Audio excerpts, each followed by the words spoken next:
Bonsoir à tous.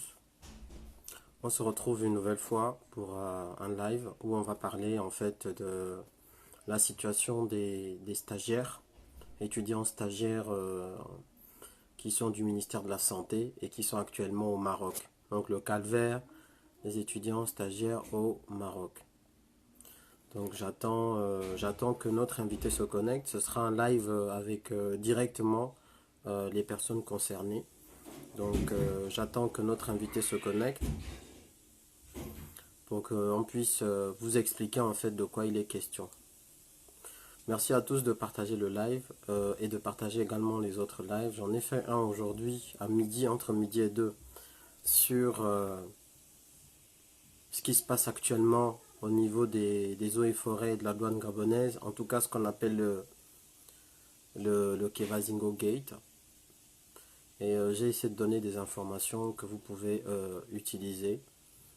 Et j'ai essayé également de donner des pistes pour que chacun d'entre vous puisse utiliser ces informations. D'abord, avant que notre ami puisse se connecter et qu'on puisse faire le live, j'aimerais vous dire que vous avez constaté que les étudiants de Kinshasa, donc les jeunes étudiants de Kinshasa,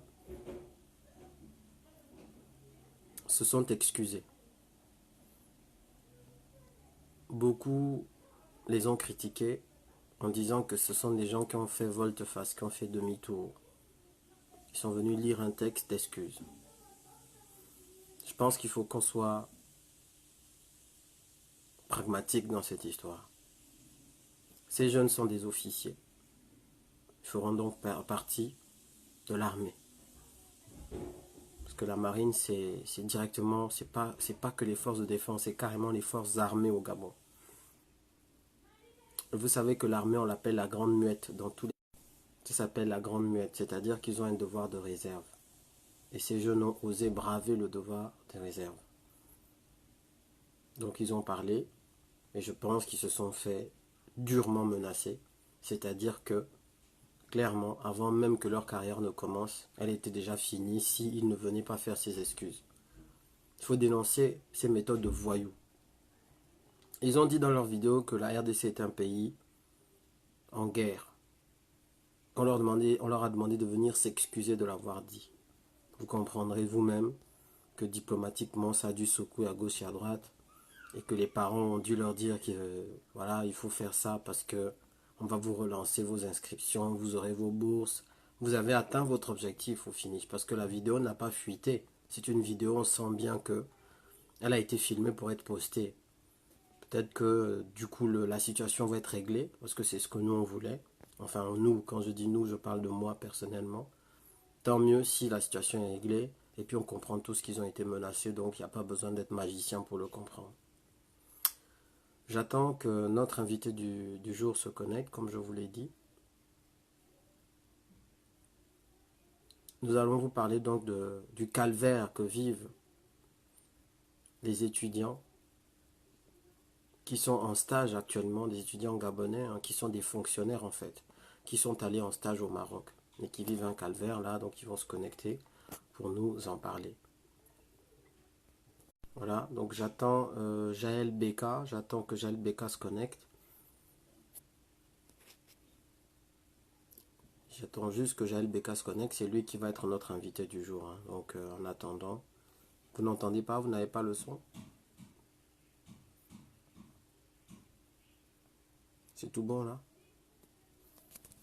Ok, donc j'attends juste que Jaël Beka se connecte, comme ça on va démarrer ce live où on va parler de leur situation. Donc je regarde ici,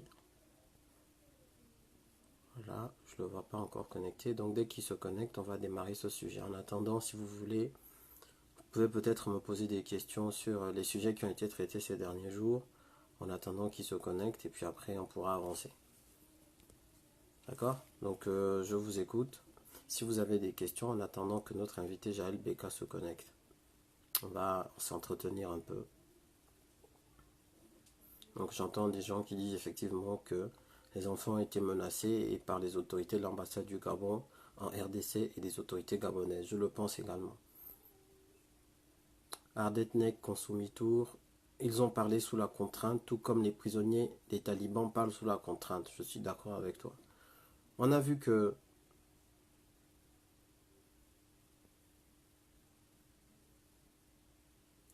la dernière fois, quand les petits ont parlé, ils ont parlé de leur propre chef. C'est-à-dire, ils n'ont pas parlé avec un texte. Mais là, pour venir s'excuser, on leur a fait lire un texte. Le jeune qui avait parlé dans la première vidéo, il n'avait pas besoin de texte pour s'exprimer, il était très éloquent. Mais comme par hasard, sur le texte d'excuse, il est obligé de lire quelque chose. Ce qui vous prouve déjà qu'on lui a dicté ce qu'il doit dire. Il y avait des éléments qu'il devait absolument dire dans la vidéo d'excuse. Donc pour moi, plutôt que de fustiger les personnes qui sont prises en otage et menacées, on doit en conclure. Et je pense que vous avez vu, ils étaient habillés en tenue, etc. Alors que sur l'autre vidéo, ils étaient un peu plus décontractés et relax parce qu'ils avaient un message différent à faire passer. Donc on me dit, tu as vu la dernière vidéo du sosie recevant Herman Zundu de la CDC, Seigneur. John Pouillot dit, Stéphane Zeng le son. Est-ce que vous m'entendez? Parce qu'il semble que John Pouillot ne m'entend pas. Je ne sais pas pourquoi il ne m'entend pas, mais j'ai l'impression que vous m'entendez. Donc John Pouillot, si tu ne m'entends pas, augmente ton volume. Vous savez, l'affaire d'Ali Bongo au palais, c'est une affaire, moi je vous ai dit depuis que l'essentiel pour moi n'est pas là-bas. Et c'est pour ça que j'ai choisi de ne pas en parler. C'est un choix de ne pas en parler parce que le son pour moi, l'essentiel pour moi n'est pas là-bas. Je pense même que de plus en plus vous constatez que ces sorties ne sont même pas commentées. Il y a beaucoup de choses qui ne sont plus commentées. En fait, il y avait une énorme attente. Et puis maintenant, comme je vous ai toujours dit, ils sont coincés dans ce qu'on appelle le problème d'identité. Si on vous falsifie ou pas votre identité, si quelqu'un usurpe votre identité qui se présente comme étant vous, c'est très difficile de prouver que vous êtes vous et qu'il est lui. Surtout s'il est possible que vous vous ressembliez. Donc que ça soit lui ou pas, il a un problème. C'est qu'il ne... Ok, donc c'est que... Alors c'est notre invité là qui me dit que... Il me dit qu'il faut que je valide juste son invitation. Donc attendez, je vais valider.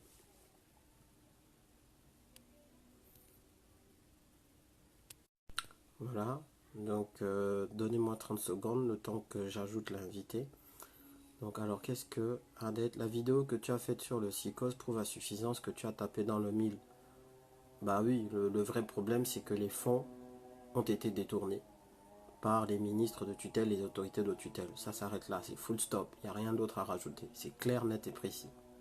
Et c'est ce problème-là, lorsque tu commences à en parler, c'est ce problème-là. C'est ça qui les fait réagir en fait. Il est nécessaire de faire des lives détricotant leur mécanisme de fonctionnement. Alors quand tu dis leur mécanisme, c'est qui par exemple? Il fait ses frappes avec ses logements qu'il construit comme si c'était la mission première. Donc ça c'est Français qui réagit.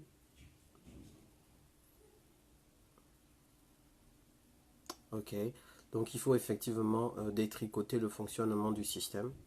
Il n'y a pas que... Le système c'est une manière de parler, mais il faut qu'on soit très pragmatique. À chaque fois qu'il y a des changements à la tête de l'État ou autour de tout roi gabonais, parce que moi je les appelle comme ça, ils ont la psychologie des rois, il y a de nouvelles forces de pouvoir qui se positionnent. Avant, c'était à... En fait, vous ne vous rendez pas compte, mais le directeur de cabinet au Gabon a un pouvoir terrible. Quand je dis pouvoir, c'est une capacité de faire des choses. Et ça passe d'abord par le financier. Ça passe toujours par le financier. Le pouvoir du directeur de cabinet. Parce qu'il est fondé de pouvoir pour gérer le budget de la présidence. Et ce n'est pas un budget limité. Le budget de la présidence gabonaise n'est pas limité. Il n'est même pas contrôlé. Donc il peut décider de gérer tout le budget du Gabon et ça ne posera même pas de problème. Vous imaginez la puissance financière qu'il y a derrière. Pas de contrôle. Tu fais ce que tu veux. Donc là, c'est le chèque en blanc, comme on dit. Deuxièmement, il a un pouvoir au niveau des décisions politiques, parce que tout passe par lui. Avant de faire signer le chef, parce que parfois même le président ne signe pas vraiment. Ce sont ces gens-là qui font les signatures, ou bien ils vont juste déposer et lui il signe sans lire. Donc au Gabon et dans la plupart des pays africains où le président est faible, malade ou quoi, ben en fait, le directeur de cabinet a un pouvoir énorme. Donc j'attends un autre invité qui va se connecter là. Il m'a dit que c'est déjà bon, donc normalement on doit le faire apparaître. Et comme ça on va démarrer notre live sur les étudiants stagiaires qui sont en même temps donc des fonctionnaires et des stagiaires qui vivent un calvaire au Maroc.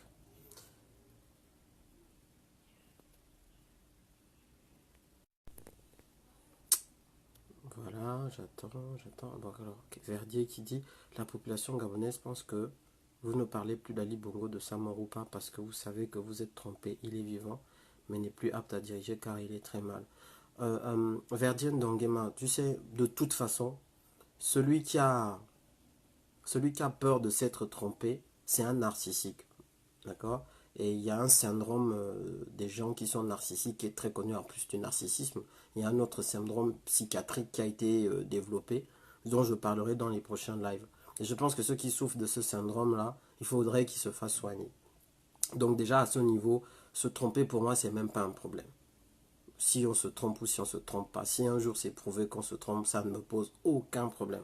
Parce que savoir assumer ses erreurs, c'est aussi ça, être un responsable.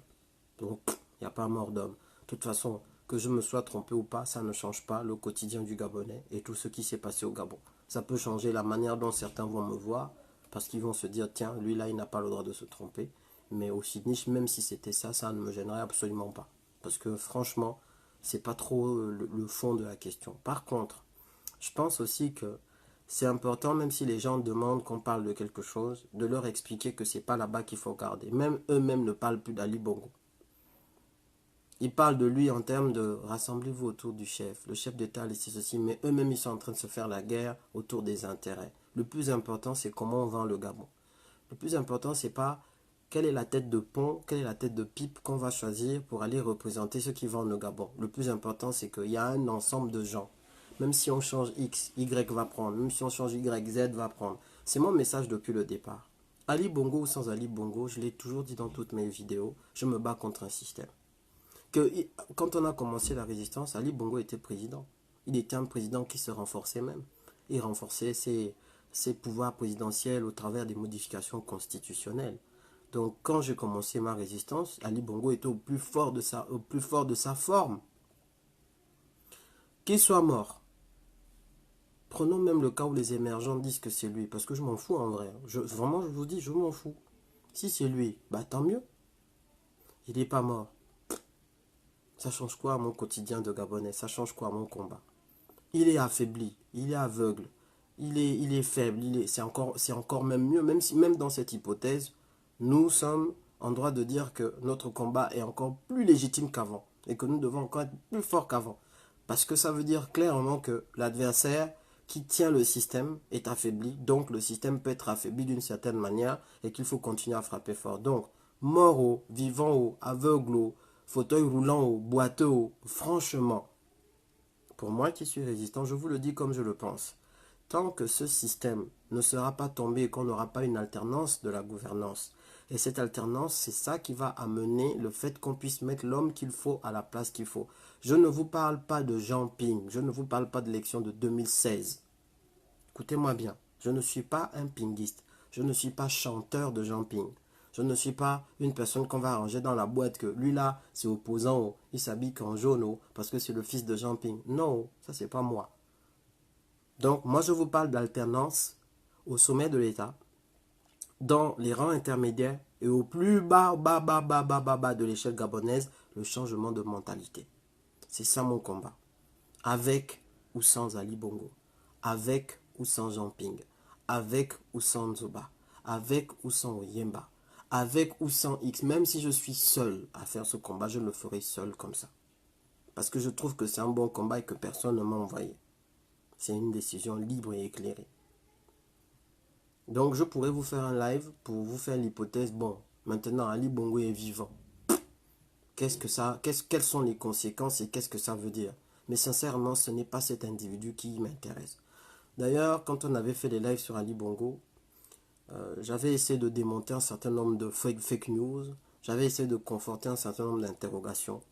Notamment quand le gouvernement et le porte-parole de la présidence disaient qu'Ali Bongo n'a pas fait d'AVC. Je vous ai dit non, il a fait un AVC.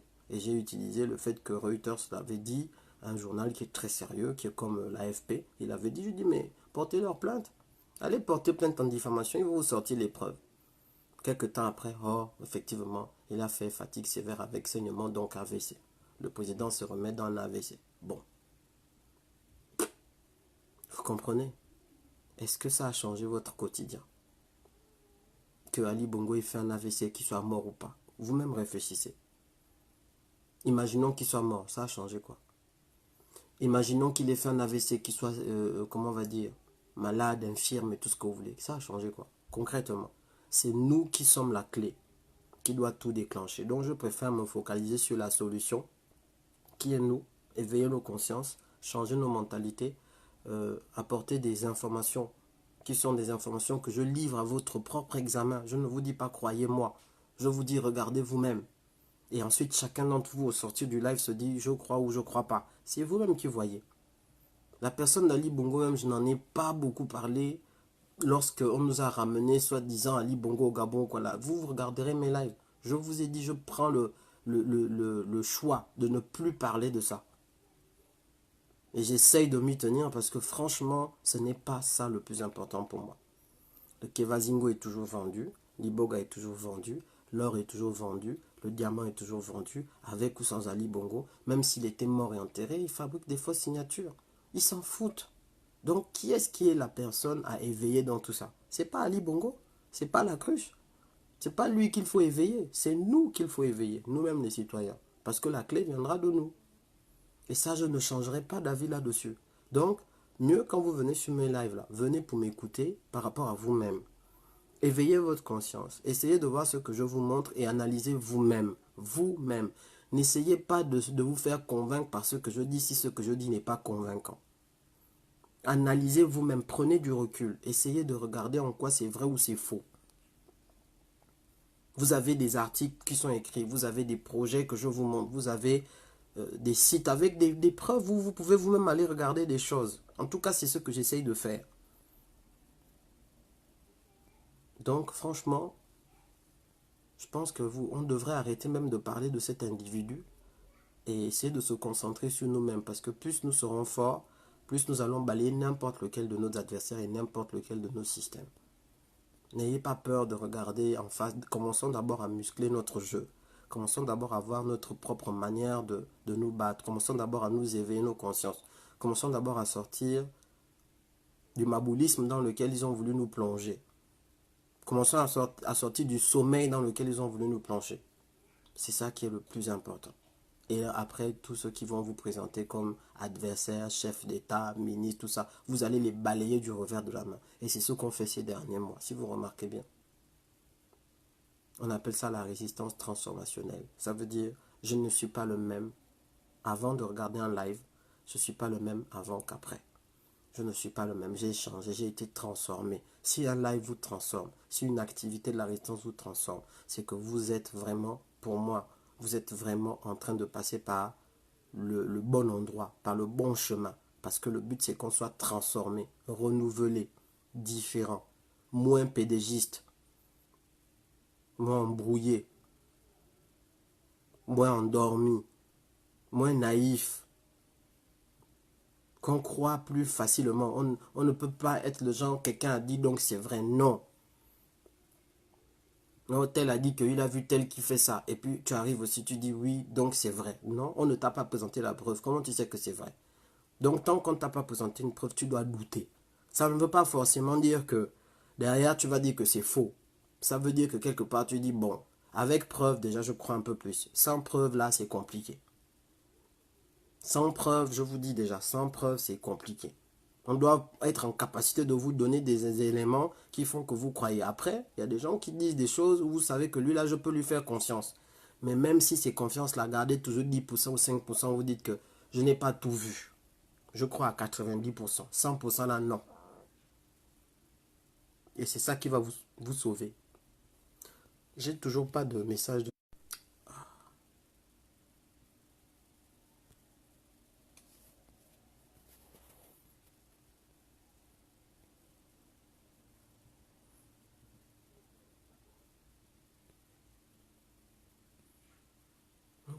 J'attends toujours que l'invité se connecte. Je sais pas pourquoi il n'y arrive pas.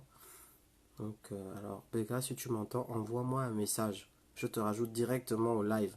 Si tu m'entends, envoie-moi un message, s'il te plaît, si tu es connecté là, Becca. Parce que là, le temps passe, en fait. Et normalement, il faut qu'on soit très rigoureux sur l'utilisation du temps. Parce que le temps, c'est la seule ressource qu'on ne rattrape pas. Vous pouvez rattraper tout sauf le temps.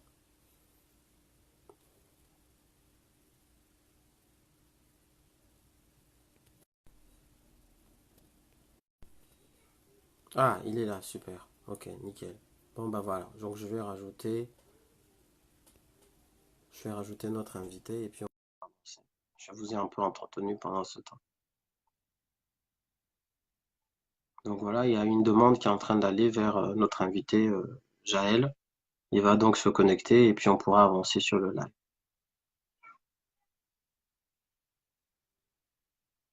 Voilà, c'est peut-être la connexion marocaine qui déconne, hein, parce que il y a beaucoup de choses qui ont avancé au Maroc, mais il y a aussi beaucoup de choses où ne sont pas encore en avance, hein. Bazo Bazali. Voilà, donc Jaël, si tu reçois l'invitation, c'est bon. Je suis en train de t'ajouter. Essaye de valider l'invitation, s'il te plaît.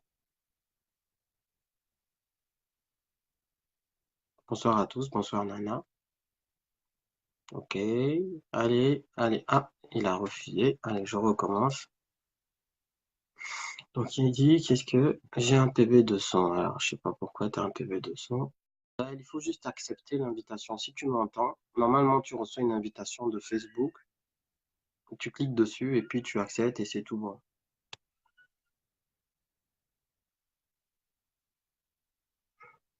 Tu vois, sur le live, il y a une invitation. Tu acceptes juste en fait, qui arrive sur ton écran. Je sais pas si tu reçois l'invitation.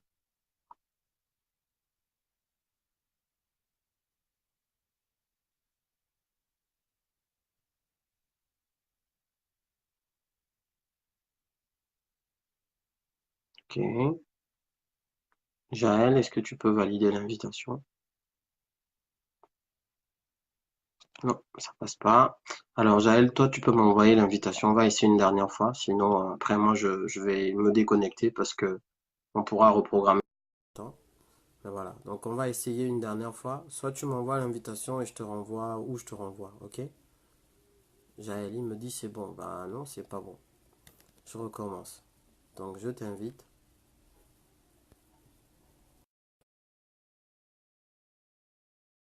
Ça fait ajout en cours. Toi, tu réponds seulement. Tu fais accepter l'invitation, c'est tout, hein. Donc, j'attends. Désolé, hein, c'est la logistique avec le Maroc, c'est un peu compliqué. Ah, ça marque refus.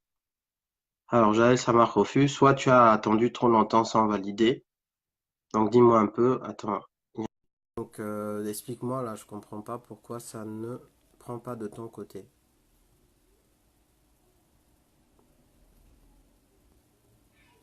La technologie là, vraiment. Il faut même qu'on nous installe Internet partout dans les pays africains, là. La fibre. Hein, les pays qui ont adhéré à la fibre, mais l'Internet ne passe jamais bien. C'est terrible, hein. Bazo Bazali. Donc, soit tu m'envoies l'invitation, soit tu acceptes celle que je t'envoie, Jaël. Ok. Aucune réponse de la part de l'invité. Ok, donc ça veut dire que tu t'es déconnecté. Non, non, c'est pas bon. Si c'était bon, il allait accepter. Je pense qu'il s'est déconnecté, donc quand il va revenir, on va voir. Alors, tac, tac. Jaël, fais-moi signe si t'es là. Sinon, bah, on va reprogrammer le live pour une autre fois, c'est pas un problème. Je sais pas pourquoi le net ne passe pas bien. Voilà, tac, c'est bon.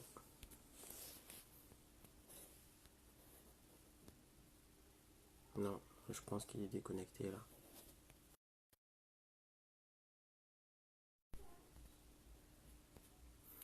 Certes, mais n'oubliez pas que le maître d'œuvre, pas France Afrique, tant que l'économie de ce réseau mafieux n'est pas mise en mal, La situation ne pourra pas. Ah, je suis en train de tenter également. Ben là, j'ai l'impression que tu t'es connecté sur ordinateur. Parce que là, je ne peux plus te rajouter.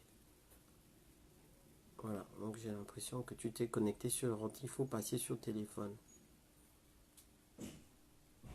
Si tu te mets pas sur téléphone, ça passera pas. Ah, oui, bah, ça passe pas le live. Étienne, est-ce que toi, je peux te rajouter ou pas? Est-ce que toi, Étienne, tu veux que j'essaye avec toi? Parce que tu reçois juste l'invitation, tu valides et normalement, tu entres directement dans mon live. Donc, si vous me dites que quelqu'un d'autre peut passer, si vous êtes tous au même endroit ou pas, je vous rajoute et puis voilà. C'est l'invitation live en fait, c'est l'intégration dans le live. Dites-moi juste si je rajoute quelqu'un d'autre.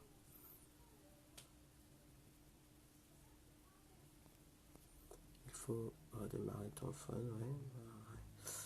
Alors, dites-moi si je rajoute quelqu'un d'autre parce que Jaël là, il n'y a même plus l'icône qui me permet de le rajouter. Ça veut dire qu'il est passé sur autre chose. Il n'est plus sur, il n'est plus sur téléphone, il est passé sur autre chose. Allez, on démarre. Dites-moi rapidement si je dois rajouter quelqu'un d'autre, vous me dites.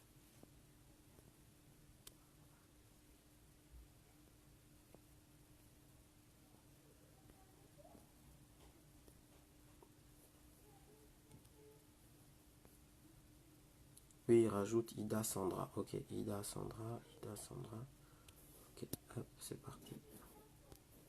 Voilà, Ida reçoit déjà là, tu es en train de recevoir une invitation. Accepte juste l'invitation live. Ida Sandra.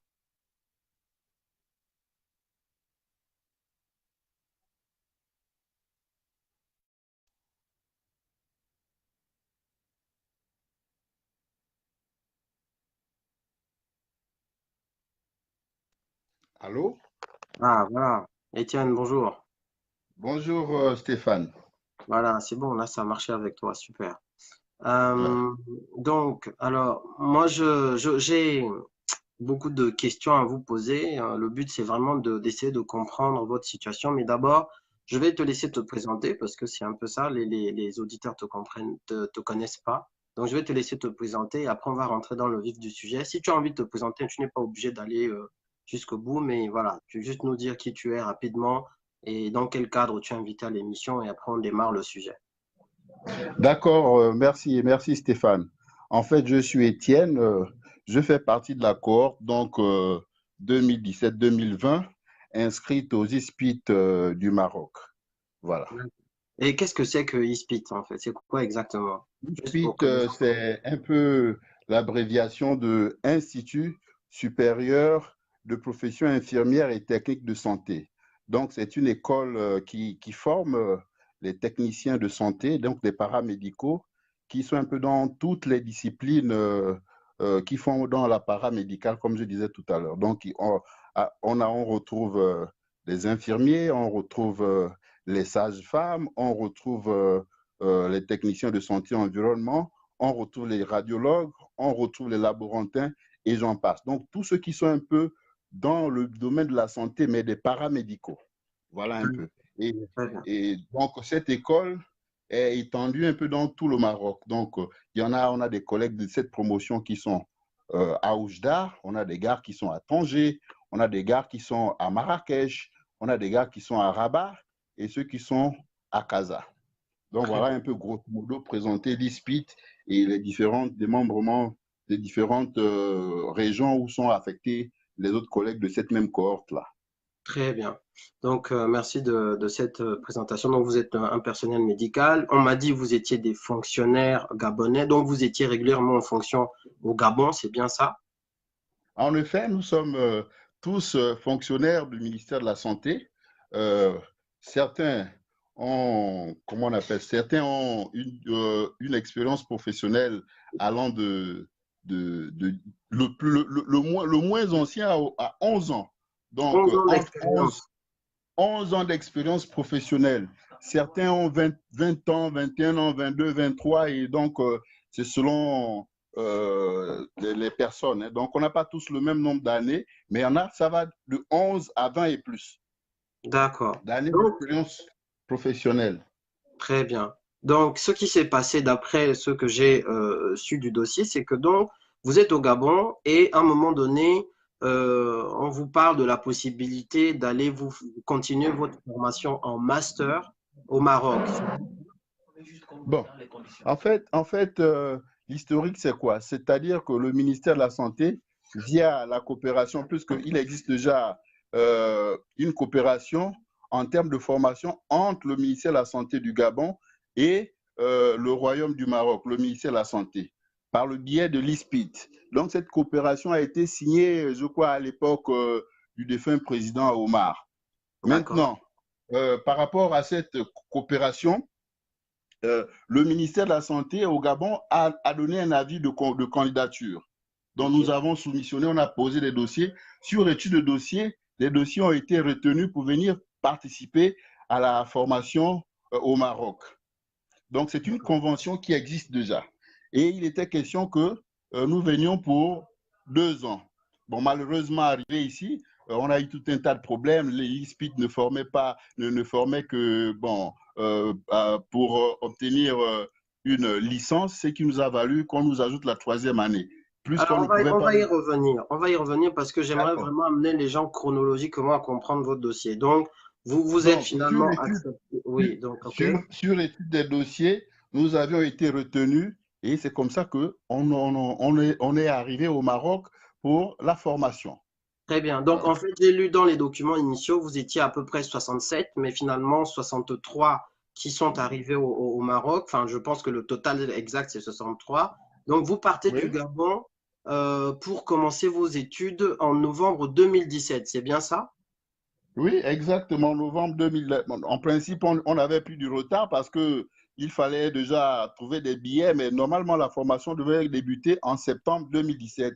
Mais nous sommes arrivés en novembre 2017 D'accord. pour Donc, commencer la formation. ça veut dire que vous êtes à Libreville. On vous dit, vous avez réussi, enfin, on vous a retenu pour aller continuer votre formation au Maroc. Et à partir de là, on vous demande à vous-même de payer les billets d'avion parce que vous risquez d'être trop en retard et on ne va pas vous accepter. Et donc, d'après les informations que j'ai eues, vous-même vous avancez l'argent des billets d'avion par personne à peu près autour de 300 000 francs CFA, c'est ça? C'est exactement ça. Donc, puisque les attestations avaient été signées en octobre, déjà, vous voyez qu'entre septembre et octobre, il y avait déjà un mois de retard. Et le temps que ces attestations partent de Libreville pour être distribuées dans tout le Gabon, parce il faut quand même rappeler que ceux qui se retrouvent au Maroc ne viennent pas que de Libreville. Il y en a qui viennent de l'intérieur du pays et qui se sont retrouvés donc ici au Maroc. Voilà, donc c'était une sélection qui couvrait tout le pays. Donc, puisqu'on avait déjà pris de retard, et quand nous sommes arrivés à Libreville, nos responsables, c'est-à-dire les ressources humaines, nous ont demandé de payer les billets, faire un effort pour être déjà au Maroc, pour commencer à suivre la formation, pour ne pas accuser trop de retard. Et c'est comme ça que beaucoup d'entre nous ont dû payer des billets, ont dû s'endetter, puisque vous savez comment le Gabonais y vit. C'est pas évident d'avoir de l'argent sur place. Donc, on a dû s'endetter pour payer les billets pour être ici au Maroc. Voilà, et d'après les informations que j'ai eues également, il faut dire quand même que vous avez en moyenne, vraiment une moyenne, une rémunération entre 300 et 350 000 francs CFA par mois, ce qui veut dire que payer un billet à 300 000 francs, c'est s'endetter à hauteur d'un mois de salaire complet, quoi, déjà, en partant de Libreville. Et est-ce que tu confirmes? Mais Monsieur Stéphane, moi je pense que la grille du fond,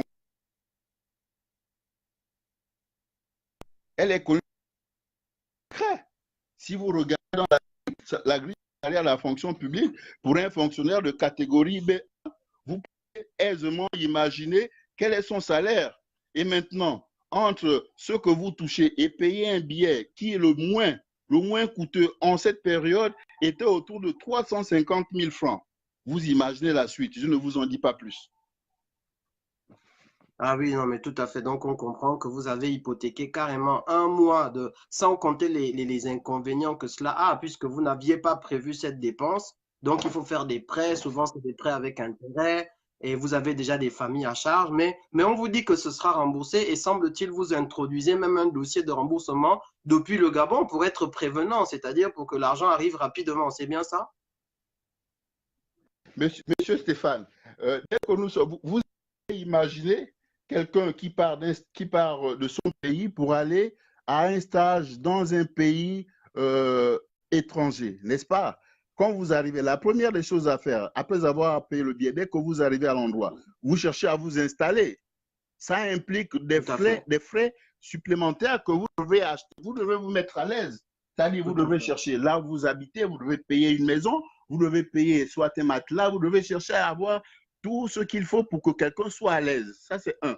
Ensuite, on nous a donné l'espoir que on devait être remboursé. Jusqu'à ce jour, je vous dis qu'on n'a jamais été remboursé. Quand bien même une première, c'est-à-dire il y avait eu déjà une première liste, une trentaine de noms qui est sortie, avec, on a tous les numéros qui est sorti. Tout à fait, j'ai vu également cette liste, donc on va en parler, oui. Le ministre Jean-Fidèle Otondo a signé le décaissement, mais jusqu'aujourd'hui, nous ne sommes jamais rentrés en possession de ces remboursements partiels. C'est-à-dire la première tranche des personnes qui avaient été sélectionnées pour le remboursement. On se demande où a bien pu passer cet argent. Tout à fait. Non, non, effectivement, j'ai le document signé. Normalement, c'est un document qui fait foi de décaissement de cet argent, donc il ne restait plus que le paiement. Mais on va en parler. Donc, vous arrivez là-bas et là, vous vous rendez compte qu'en plus de ce que vous venez déjà de dépenser, vous devez vous installer parce que là, le logement n'est pas assuré. C'est vous qui devez vous-même vous installer. D'après ce qu'on m'a dit, en moyenne, pour avoir un logement décent, il faut payer l'équivalent de 90 à 100 000 francs CFA, on va dire, hein, donc par mois. Mais vous n'avez pas ce qu'il faut en termes de paiement de vos indemnités. Donc, vous devez vivre avec le peu d'argent qui vous reste du salaire que les gens vous virent depuis le Gabon. Mais ce n'est pas tout, c'est pas tout. Vous arrivez là-bas et vous devez carrément, on vous dit que désormais, vous ne pouvez pas vous inscrire en master comme c'était prévu, parce que soi-disant, votre diplôme gabonais n'est pas un diplôme d'État reconnu par le Maroc comme équivalent à une licence 3. Est-ce que c'est vrai? Exactement, exactement. C'est-à-dire, quand nous arrivons au Maroc, nous voulons nous inscrire parce que, en fait, dans le chronogramme du ministère de la Santé, il était question que nous revenions en stage. C'était un stage de perfectionnement. En fait, c'était un stage de perfectionnement qui se soldait au bout de 2 ans, nous rentrions. Or, il s'est trouvé que le Maroc ne peut pas vous former pendant 2 ans et vous rentrez sans un diplôme. Donc, il fallait nécessairement ajouter une troisième année qui faisait en sorte que maintenant, nous sortions avec une licence. Étant donné que la formation au niveau du Gabon, à l'ENAS, ne vous donne pas droit à une licence, quand bien même vous avez passé 3 ans de formation à cette école. Donc, cette école ne délivre pas de licence. Nous nous sommes retrouvés dans une situation où, après avoir passé 3 ans au Gabon, on n'avait pas d'équivalent en termes de diplôme ici. D'accord, ça ne correspondait pas à une licence. Ça ne correspondait pas à une licence ici au niveau du Maroc.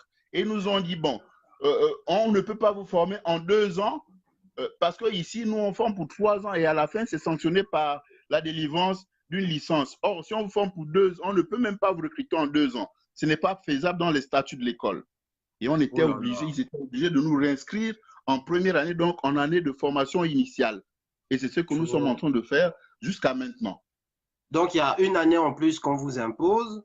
Vous apprenez aussi une année en plus du délai qui avait été fixé dans les attestations, dans les premières attestations qui avaient été délivrées par le ministère de la fonction publique. Donc, ils nous ont ajouté en plus de ces 2 années, une troisième année pour répondre aux exigences de l'école de l'ISPIT ici au Maroc.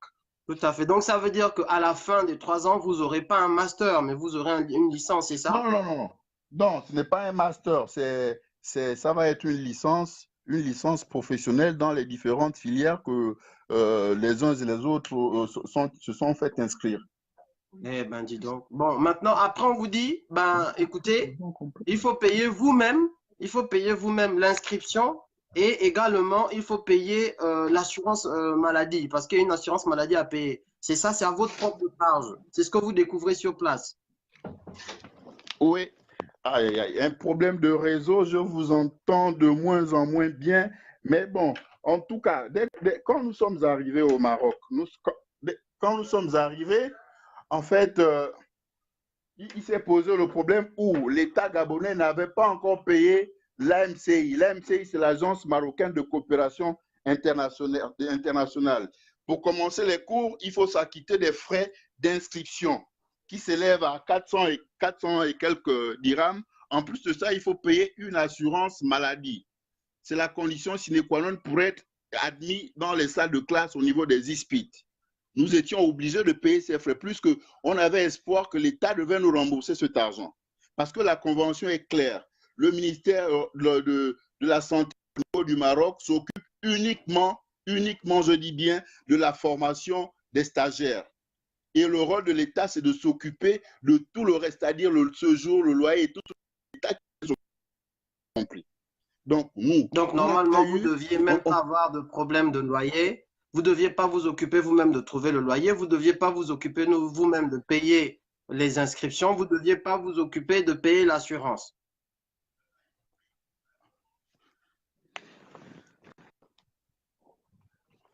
Allô? Ah là là. Le réseau, il déconne. En fait, c'est pour ça qu'on parle de la prime de résidence à l'étranger. Un réajustement de nos salaires nous permettrait, n'est-ce pas, de nous prendre en charge dans tous ces aspects-là, les aspects du logement, du transport et des commodités, tout ce qui accompagne le statut d'un étudiant, enfin, d'un stagiaire ou d'un étudiant à l'étranger. C'est ça, là, le réajustement qui devait nous permettre. Donc, il se trouve que présentement, avec nos salaires de la fonction publique que tout le monde connaît, on doit s'occuper de nos charges ici au Maroc. On doit s'occuper de nos familles au Gabon, des logements, de tout ce que vous comprenez là, tout ce que vous pouvez imaginer. Donc, on est en ce moment buté. Et il se trouve qu'en ce moment, nous devons passer, nous devons nous délocaliser pour aller dans des provinces, par exemple, pour faire des stages.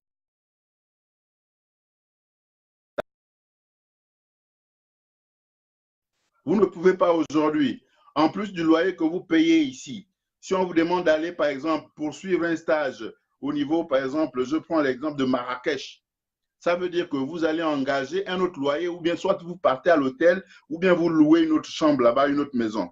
Mais comment est-ce possible? Est-ce que vous pouvez imaginer ça? Comment est-ce possible que vous pouvez, comment est-ce que vous pouvez arriver à joindre ou bien à payer ces frais supplémentaires?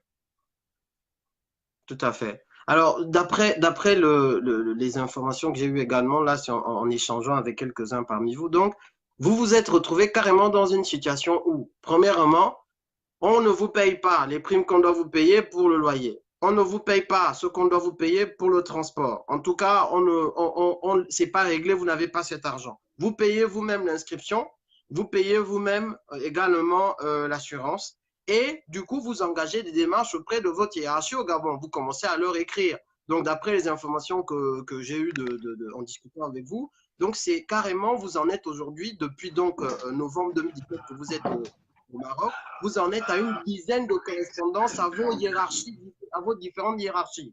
Et sans aucune réponse pour le moment. Bien ça.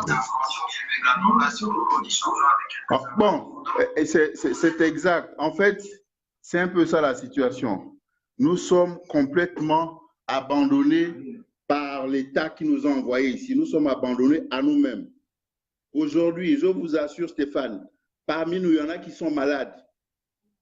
Quand bien même nous disposons d'une assurance maladie, mais le principe de cette assurance maladie, c'est que vous devez d'abord vous soigner avant d'aller vers l'assurance qui va vous rembourser. Mais avec toutes ces charges-là, pour un salaire de entre 350 000 et 400 000 pour les uns, comment vous pouvez scolariser vos enfants au pays, vous occuper de votre famille au pays, vous suivre ici? Comment est-ce possible? Non, c'est carrément impossible. Donc, on est abandonné à nous-mêmes. L'État nous a complètement abandonnés. Et donc, vous êtes obligé de vous serrer parfois à 4 dans 25 mètres carrés. Et Et Stéphane, ici, vous savez que bon, c'est peut-être l'instinct de survie, hein, l'instinct de survie. Vous me suivez? Oui, oui, bien sûr, j'écoute, j'écoute. Oui, c'est l'instinct de survie. Aujourd'hui, nous sommes dans des situations, je vous assure que je peux vous faire, je suis en ce moment dans l'appartement que je loue. Je vais mettre la lumière, vous allez voir.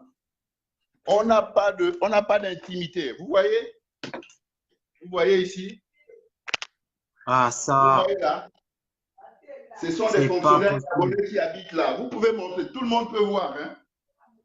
Vous Pas voyez, non? possible. Vous C'est pas voyez? croyable. Est-ce que vous voyez? Oui, bien sûr que je vois. C'est terrible. C'est vraiment Voilà. terrible. Ce sont des fonctionnaires qui sont appelés un jour à travailler pour le pays dès lors qu'ils auront eu leur diplôme. Et regardez les conditions dans lesquelles nous vivons ici au Maroc. Et en plus, d'après ce qu'on m'a donc aussi dit, en plus de ce problème où vous vous serrez à quatre dans des logements, non seulement vous êtes obligé de trouver pour certains des logements dans des quartiers qui sont des quartiers du coup avec très peu de sécurité, sinon des quartiers d'insécurité. Donc il y aurait une d'entre vous qui, autour du mois de mars-avril, a été agressée parce que pour aller jusqu'à l'école dans une autre ville, hein, pour aller jusqu'à l'école, elle a dû prendre les transports en commun de quartier. Et à partir de là, C'est elle s'est fait exact. agresser carrément dans le véhicule et un monsieur l'a traîné par terre. Enfin, je veux dire, ça m'a vraiment choqué, quoi. Est-ce que vous confirmez ces En faits? fait, c'est une information qui est avérée, c'est exact. C'est comme je l'ai dit tout à l'heure, l'instinct de survie. Et on a le souci vraiment de parachever notre formation et rentrer au pays. Et c'est ce qui a poussé donc cette jeune compatriote à emprunter les transports en commun parce qu'elle voulait se rendre à son lieu de stage. Et malheureusement, elle a choisi le mauvais transport, elle est montée dans le mauvais bus, si on peut dire. Elle a été agressée. Simplement, elle est montée parce que c'est le moins coûteux. Ça vous prend environ 3 ou 4 dirhams. C'est l'équivalent de 200 francs, 200 et quelques par là. Donc, elle a dû emprunter parce qu'elle voulait certainement faire de l'économie. Et malheureusement pour elle, elle a été agressée. Elle a été violemment agressée dans ce bus C'est jusqu'à être incroyable. blessée. Bon, et si vous vous imaginez, et pas plus tard, l'année dernière, l'un des collègues qui partait très tôt le matin, qui sortait de chez lui, s'est fait agresser où on lui a arraché les sacs, tout ce qu'il avait sur lui. Incroyable. Et il était obligé de marcher pour rejoindre l'établissement. Vous voyez un peu les difficultés. Or, si on était traité convenablement, ça nous permettrait d'être à proximité de l'école et être dans des quartiers qui sont plus ou moins sécurisés. Tout à fait, mais c'est ce qui est totalement normal. On a une convention entre deux États, c'est quand même deux ministères, c'est pas rien. Donc cette convention doit normalement s'assurer que vous n'allez pas faire partie des personnes les plus en difficulté, exposées au danger, au braquage, alors que vous êtes des personnes responsables, fonctionnaires, qui ont été choisis par leur pays d'origine pour aller poursuivre une formation. Donc vous n'avez pas traversé l'océan à la nage pour chercher la vie. C'est terrible. Alors on m'a également parlé même d'un de vos collègues qui était en situation de nécessité d'une opération. Et comme il n'avait pas d'argent, il a dû aller supplier carrément le personnel pour qu'on lui accepte de faire une opération quasiment gratuitement. Mais c'est terrible. Ah, là, je vous entends très, très mal. Je vais essayer de me déconnecter et me reconnecter parce que là, je vous entends mal. Je n'ai pas entendu la question. Il faut juste augmenter le volume chez vous. Je pense que c'est une histoire. Ou bien brancher les écouteurs. Parce que je vois que vous n'avez Non, pas de...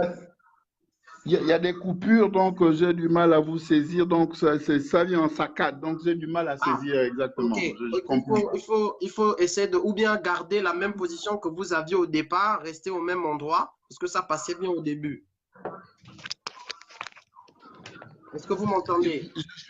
Je suis reparti au même endroit, mais apparemment, c'est la même chose. Bon, il faut se reconnecter, revenir. Dès que vous revenez, je vais vous réintégrer dans le live. Vous m'envoyez juste un commentaire et je vous D'accord. réintègre. Ok, tout à D'accord. l'heure. Je vais essayer de me reconnecter hein, parce que là, je ne vous entends pas. Très bien.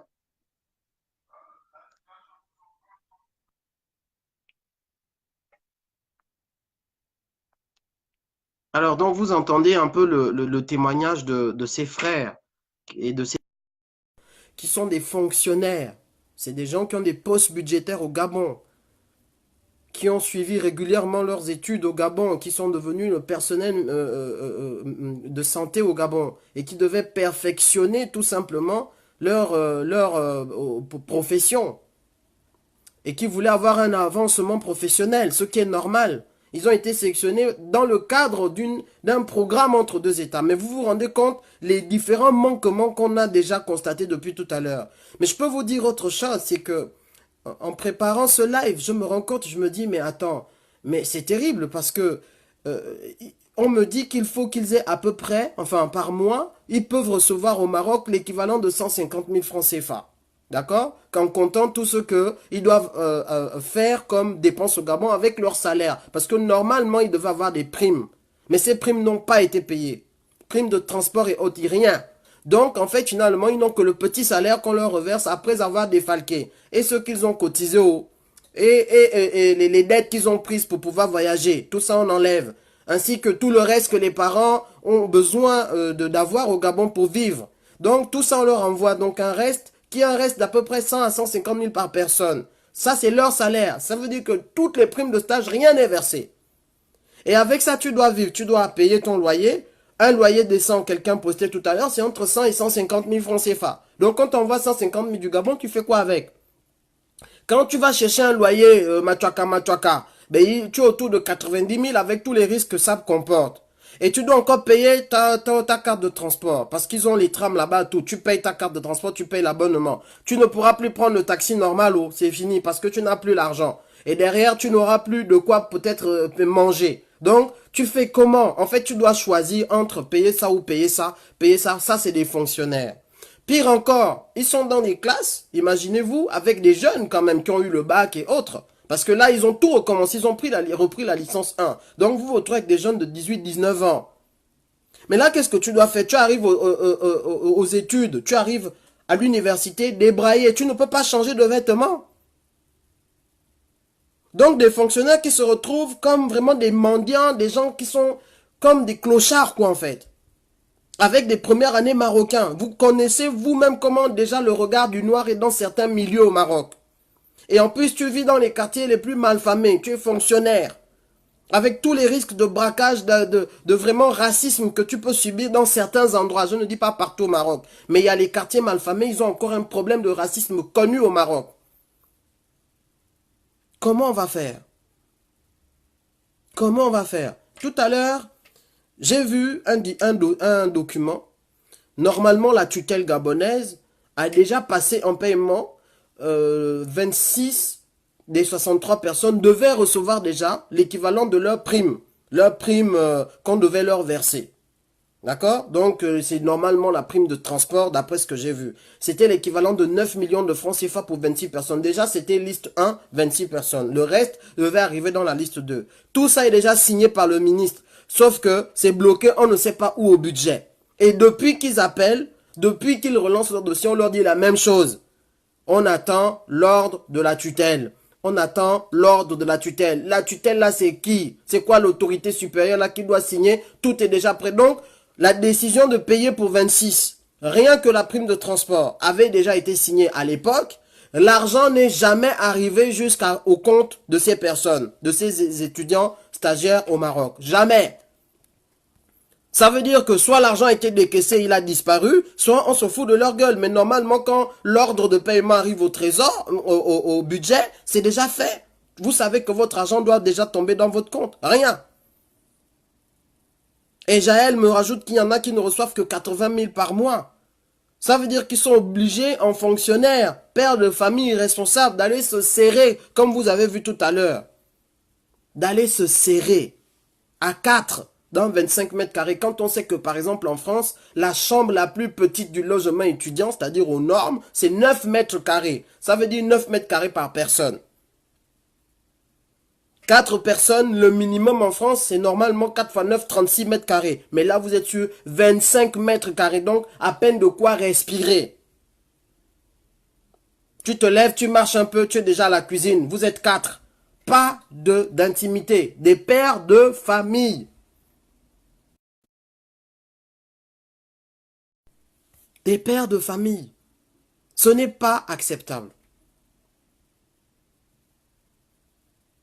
Ce n'est pas acceptable du tout.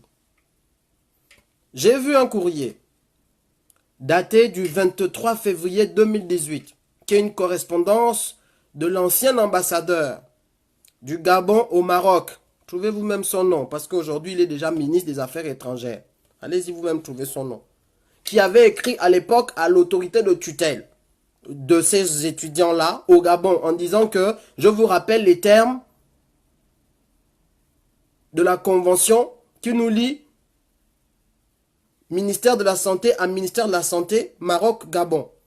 Jusqu'aujourd'hui, cette correspondance ainsi que les effets qu'elle devait produire, nénon à nénon. 10 courriers en moins de 2 ans. 10 courriers ont été envoyés. Zéro réponse. Zéro réponse. Ça veut dire que au Gabon, on ne leur répond même pas. C'est la famille qui essaie de faire le suivi auprès du budget, qui leur apporte souvent des informations en disant qu'on nous répond seulement qu'on attend la décision de la tutelle, des hauts responsables, des grandes personnes, des grands types. Qui, quand, comment? Qui, quand, comment? Parlons maintenant du rayonnement. Parce que, au-delà de ces petits individus qui sont ministres aujourd'hui et qui demain ne seront plus rien comme nous tous parce qu'on n'est que poussière, il y a une notion en diplomatie internationale qui est le rayonnement d'un pays. Un pays ne doit pas que subsister, un pays doit rayonner. C'est ce qui fait qu'on nous prenne en saférien ou pas quand tu arrives dans un aéroport ou dans une administration étrangère, suivant le rayonnement de ton pays. Tu ne seras pas considéré. Quel est le rayonnement qu'on donne au Gabon à l'étranger avec ce genre de comportement? Une convention entre deux États, un accord, un partenariat non respecté et où on abandonne des étudiants à l'étranger au vu au su de tout le monde, des autorités locales, de l'école, des instituts de formation, donc des autorités consulaires, des autorités administratives, de toute la chaîne d'autorités marocaines. On voit que le Gabonais, c'est un moutoukou, moutouki, mboutoku, tout ce que vous voulez, un bout. Est-ce que vous vous rendez compte de l'impact que ça va avoir sur la considération que nous autres Gabonais devons avoir ou allons avoir dans ces pays qui déjà ne nous considèrent pas comme grand-chose? Parce que certains des ressortissants de ces pays, quand ils viennent chez nous, ils nous voient déjà comme des nègres de maison. Pire encore, quand le nègre de maison, qui avant était vraiment un peu respecté parce que quand même, eh ben, il finit par devenir vraiment moins que rien. Il se lave pas, il dort pas bien, il se change pas, il marche pour aller là-bas, il transpire, il n'a pas de quoi manger correctement, il doit supplier pour se soigner alors que c'est un fonctionnaire soi-disant dans son pays d'origine. Quelle est l'image qu'on renvoie? Quelle est l'image? Alors, Monsieur Freeze m'avait dit, aucun stagiaire n'est abandonné au Maroc, vérifiez vos infos. Est-ce que Monsieur Freeze va vous accepter de participer au live? Je vais vous rajouter au live parce que, vous savez, nous sommes sur une plateforme où on peut voir le contradictoire. Vous ne pouvez pas vous permettre de dire ce genre d'informations sans les étayer au vu au su de tout le monde. Je vous rajoute donc en live là.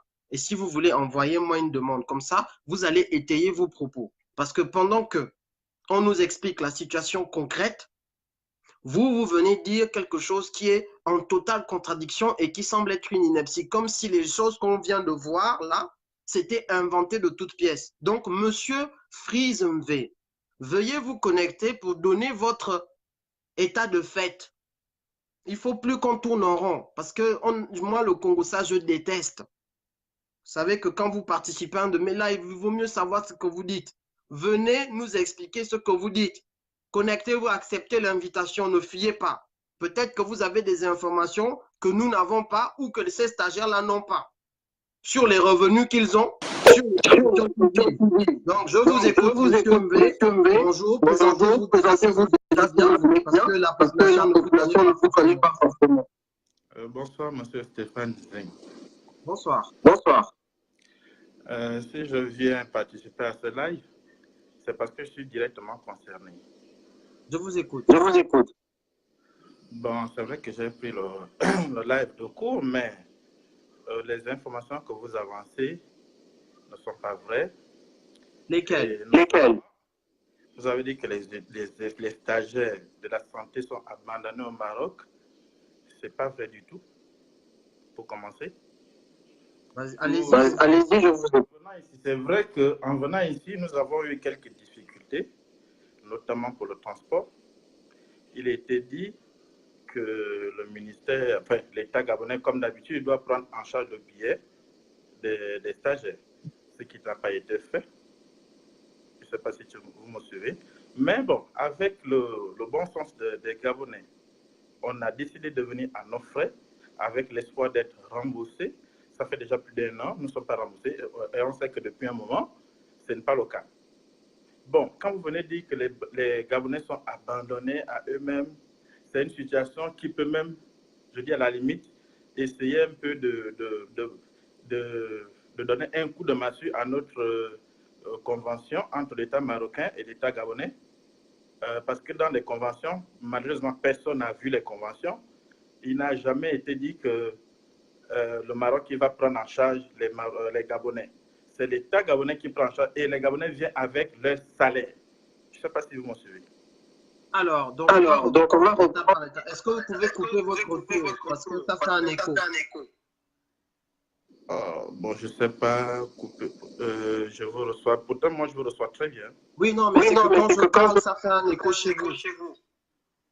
Est-ce que vous avez des écouteurs, des choses comme ça? Non, malheureusement. D'accord, ok, je vais demander au spectateur de vraiment décider, mais bon, on va faire comme ça. Ou je vais essayer.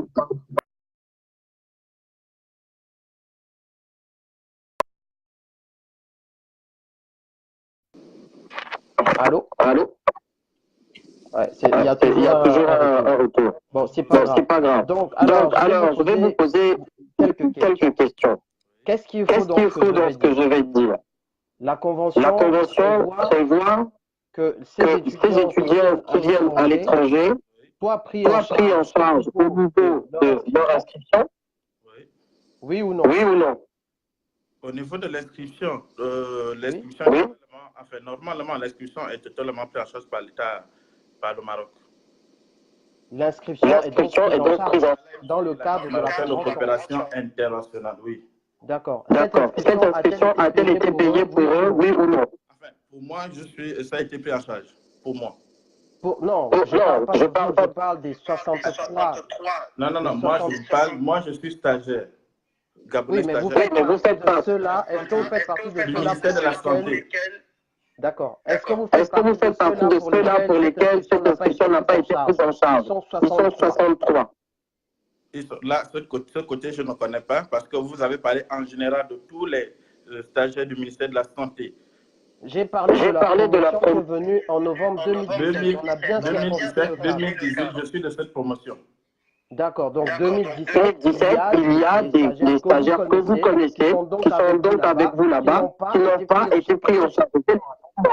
J'ai les copies des documents avec une promesse de décaisser 9 millions de francs CFA pour 26 de ces stagiaires au titre du remboursement de leur transport là-bas au Maroc. Donc si vous contredisez ce que le ministère gabonais dit, ça pose un vrai problème. Je pense que nous sommes là, on veut peut-être donner quelques éclaircissements par rapport à ce que vous avancez. Essayez un peu d'aller avec moins de passion. La passion, non, je suis calme. Très bien. Donc, ce que vous dites, je ne sais pas si il y avait eu un petit problème, même au niveau des dossiers, peut-être des techniciens qui sont venus. D'accord. Donc, les techniciens qui sont venus sont en droit de réclamer le fait qu'ils n'ont pas été pris en charge et c'est pour ça qu'ils réclament la prise en charge non seulement de leur inscription, donc ils ont payé 135 000 francs CFA, ils ont payé également une assurance. Vous ne pouvez pas dire aujourd'hui que ce qu'ils disent est faux parce que c'est reconnu par leur... Non, je n'ai pas dit que ce qu'ils disent est faux. Je vous ai dit que vous avez dit que les stagiaires du ministère de la Santé sont abandonnés à eux-mêmes. Tout à fait, et je vais continuer à le redire.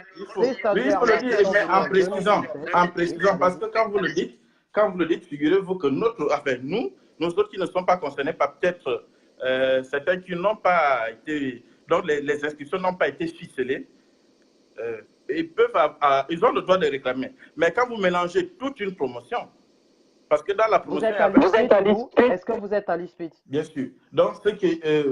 attendez, vous êtes à l'ISPIT de la promotion 2017-2018 et vous avez totalement été pris en charge, vous avez vos primes et tout le reste. Les primes de stage, c'est marqué dans le document. Parler de primes. Est-ce que vous êtes à l'ISPIT? Il s'agit de quelles primes? Les primes de stage. Les primes de stage. Oui, vous les avez? Les primes de stage, moi-même, je n'ai pas demandé de primes de stage. Mais on ne demande pas une prime, monsieur. Non, c'est de l'administration. Vous ne pouvez pas, on ne peut pas vous octroyer une prime que vous n'avez pas demandée. Il faut demander, justement, c'est comme ça. Allez-y. Si vous ne demandez pas une prime, on ne vous la donne pas. C'est comme ça, c'est la vérité. Bon, alors attendez. J'aimerais juste qu'on revienne très rapidement. Les étudiants qui sont venus là, ils sont venus dans le cadre des dossiers qui ont été retenus, donc inscrits par leur hiérarchie. Ce qui veut dire que toutes les conditions, il n'y a pas besoin d'une demande spécifique puisque c'est déjà dans le cadre de la convention. Les Gabonais qui vous écoutent, attention, ils savent ce que c'est qu'aller en stage sous la bénédiction de sa hiérarchie. Vous n'avez pas besoin de faire une demande extraordinaire supplémentaire qui en plus, ce départ en stage a été cautionné, validé et suivi dans le cadre d'une convention entre deux États. C'est bizarre ce que vous dites, monsieur. Justement, ça, pour vous, ça paraît bizarre parce que vous ne maîtrisez pas exactement quelles sont les étapes qu'il faut suivre pour cette mise en stage qui est particulière pour l'AMCI. Je dis bien particulière parce que ça ne suit pas toutes les commodités vraiment d'un stage. Je ne sais pas si tu comprends.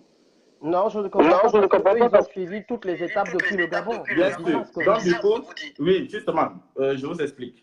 Oui. Pour un stage par l'AMCI, déjà, pour le ministère de la Santé, il faut être fonctionnaire de l'État. Et vous savez que la mise en stage est signée par le ministère de la Fonction publique. Oui. Après ce papier, vous devez certainement remplir quelques modalités au niveau du ministère de la Santé. Quand vous êtes maintenant admis en stage, il est dit que vous devez faire d'autres papiers, remplir d'autres papiers pour que votre demande soit en règle, notamment les primes et autres. Malheureusement, c'est vrai, nous connaissons tous la situation du pays. Personne d'entre nous n'a bénéficié des avantages. Pourtant, on me dit que vous êtes médecin, mais vous n'êtes pas ici. Vous n'êtes pas dans une... Vous êtes médecin, n'est-ce pas? Bien sûr. Mais alors, vous n'êtes pas dans le cas de ces personnels qui se plaignent. Et vous venez pourtant dire que vous faites partie de leur lot. Ce n'est pas vrai, monsieur. Donc, vous êtes en train de dire n'importe quoi. Vous avez dit que les stagiaires de la promotion 2017-2018 sont tous abandonnés et c'est ce qui n'est pas vrai. Non. Bien sûr. Alors déjà, on voit que vous venez de dire une contre-vérité. Tout à l'heure, vous disiez que vous faites partie de ce lot. Ce n'est pas vrai. Vous n'êtes pas dans le... Non, je ne vous ai pas dit.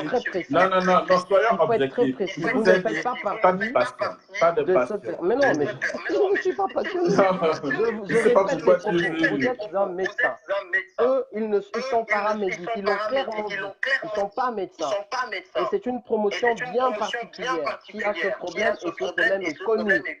Donc là, vous venez en tant que médecin dire que des gens qui n'ont pas les mêmes avantages que vous, certainement vous avez vos avantages, j'en sais rien, parce que vous venez défendre le fait que vous n'êtes pas abandonné, eux ils le sont.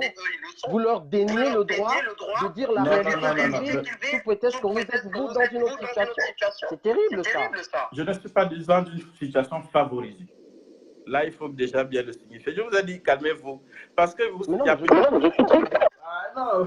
ne dirait pas. Parce que vous parlez à... Voilà. Donc, pour ceux qui ont... Il y a, dans la ville où je suis, il y a aussi les techniciens de santé qui sont là. Effectivement, quand on avait eu des problèmes, notamment la suppression de salaire, et qu'on avait été victime, c'était normal, c'était tout le monde. On a engagé les mêmes... ce sont des mêmes procédures. Tu vois, bon, mais quand vous dites que tout le monde est dans ce lot-là, c'est ce qui est un peu difficile. C'est terrible parce que je pense qu'on tourne en rond, donc ça va être très simple, je résume. Nous avons parlé d'une promotion de paramédic. Vous n'en faites pas partie. Voilà, il faut d'ailleurs, donc préciser. on met ça de côté. Oui, voilà, il faut préciser que ce sont des paramédicaux, justement. On a En fait, bien mon intervention, précisé au départ du live que ce sont des stagiaires qui sont, j'ai posé le contexte, stagiaires, paramédics et promotion de novembre 2017. La promotion de 2016 n'a pas eu de problème. C'est la promotion de 2017-2019 qui a un problème. Donc, il ne faut pas qu'on s'embrouille. Le live est cadré. Donc, on parle au nom de ces personnes. La hiérarchie connaît leurs problèmes. Leurs experts connaissent leurs problèmes. Même, ils ont écrit le courrier à l'ambassadeur. Parce que là, vous êtes en train de contredire même les autorités consulaires. C'est très grave. L'autorité consulaire en poste au Maroc a écrit à la hiérarchie pour dire qu'ils n'ont pas honoré leurs engagements. Et vous venez dire le contraire, mais c'est très grave ce que vous faites. Il ne faut pas dévier le sujet. Je vous ai dit, quand vous mélangez tout le monde, forcément, ça peut avoir un impact sur notre relation ici entre l'AMCI et les autres, et l'État gabonais. Il faut bien spécifier, parce que moi j'ai lu un peu, j'ai essayé de regarder les commentaires. Il y a des gens qui ont dit clairement que toute la promotion 2017 est abandonnée et que tout le monde était dans le non, ce qui n'est pas du tout vrai. Le débat, si vous êtes de la promotion de 2016 et 2018, vous n'êtes pas concerné. Non, si vous êtes médecin et que vous n'êtes pas paramédic, vous n'êtes pas concerné. Cependant, le fait qu'il y ait 63 de nos compatriotes, dont la prise en charge au niveau de leur prime, du paiement de leur scolarité, et du paiement même de leur logement n'est pas pris en charge, ils sont abandonnés à eux-mêmes. Vous le tournez comme vous voulez, même l'ambassadeur l'a reconnu puisqu'il a rédigé un courrier à la personne de la hiérarchie au Gabon. Donc vous voyez que vous-même, quand vous arrivez avec une déclaration aussi générale et fallacieuse, ça nuit même aux autorités consulaires, parce qu'eux, ils ont reconnu qu'il y a un problème, et même le ministère sait qu'il y a un problème. Donc là, on ne vous comprend pas. Mais je comprends mieux, vous êtes médecin, donc vous avez, d'ailleurs, si vous n'avez pas demandé de prime, c'est peut-être parce que votre salaire ne vous le permet pas. Ça va peut-être être en collusion avec la prime. Ça n'a aucun rapport. Vous aurez laissé de n'est-ce pas? C'est le jour et la nuit, pardon? Non, mais si vous avez une prime, ça aurait nuit à votre rémunération ou pas? Ça n'aurait pas Non, loin de là. Justement parce que quand je suis venu, je n'ai pas eu le temps. Du coup, je n'ai pas eu le temps parce que j'avais... Ah, d'accord.